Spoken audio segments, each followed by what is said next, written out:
Stéphanie découvre ces ateliers ludiques avec ses 2 enfants.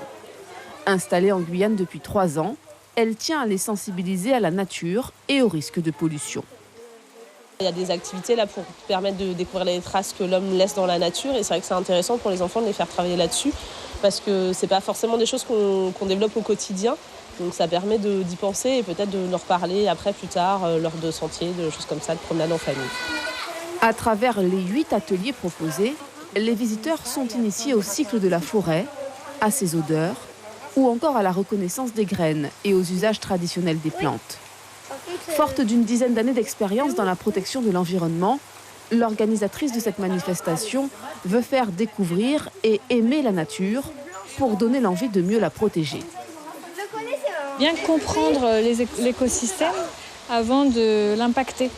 Si on ne le comprend pas, on a moins de notion de quel va être l'impact. Et ensuite, on se retrouve, comme dans certaines îles des Caraïbes, avec plus de forêt, une érosion du sol tellement importante qu'on ne peut plus faire d'agriculture. Enfin, les impacts sont plus larges que ce qu'on imaginait au début. Dans le cadre de la fête de la nature, une trentaine de manifestations seront organisées dans plusieurs communes de Guyane d'ici à la fin de la semaine. Le programme est coordonné et diffusé par Graines Guyane, le réseau régional d'éducation à l'environnement.